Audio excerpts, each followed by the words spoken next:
English desk എന്ന ചാനലിലേക്ക് ഏവർക്കും സ്വാഗതം.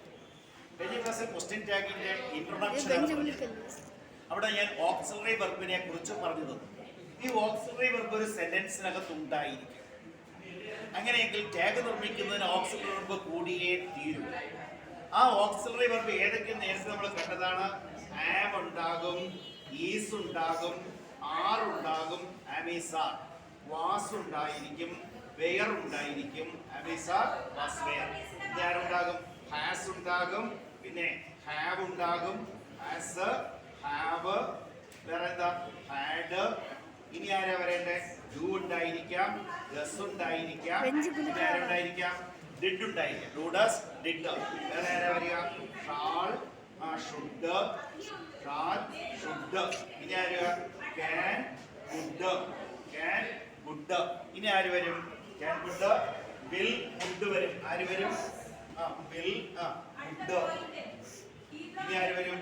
മേ, മൈറ്റ് വരും. മേ, മൈറ്റ് വരും. MIGHT, may, might, must. ഇനി ആര് വരും? Ought, OUGHT, ought. പിന്നെ ആരാ വരിക? Dare, dare. ഇനി ആരാ വരിക? ഡയറിന്റെ സ്പെല്ലിംഗ് എന്താ? DARE, dare. ഇനി ആര് വരും? യൂസ്ഡ്. ഇനി ആര് വരും? നീഡ്. Dare, used, need. അപ്പൊ എന്താ?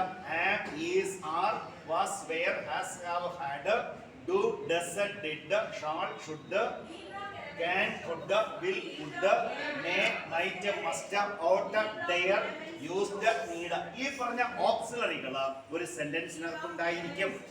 ഇനി നമ്മൾ മനസ്സിലാക്കേണ്ടത് ഈ ഓക്സിലറികളാണ് ടാഗ് നിർമ്മിക്കുന്നതിന് ആവശ്യമെന്നതാണ്.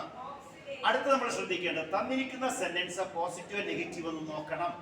കഴിഞ്ഞ ക്ലാസ്സിലെ ഇൻട്രൊഡക്ഷനിൽ ഞാൻ പറഞ്ഞു, സെന്റൻസ് നെഗറ്റീവ് ആണെങ്കിൽ ആ സെന്റൻസിനകത്ത് നോട്ട് വരാം, നണ്ണ് വരാം, നോ വൺ വരാം, നത്തിങ് വരാം, പിന്നെന്താ വരാം? ഹാർഡ്ലി വരാം, സ്കേഴ്സ്ലി വരാം, സെൽഡം വരാം, ലിറ്റിൽ വരാം, ഫ്യൂ വരാം, നെവർ ഉണ്ടായിരിക്കാം, പിന്നെ റെയർലി. ഇങ്ങനെ ഉണ്ടാവുന്ന വേർഡുകൾ സെന്റൻസിനകത്തുണ്ടെങ്കിൽ ആ സെന്റൻസ് നെഗറ്റീവ് ആണ്. അതെന്താണ്? നെഗറ്റീവ് ആണ്. പറഞ്ഞ മനസ്സിലായല്ലോ? അപ്പം അങ്ങനെ ഈ നെഗറ്റീവ് സെന്റൻസുകളെ നമ്മൾ എന്ത് ചെയ്യണം? പോസിറ്റീവ് ആക്കണം. കേട്ടോ?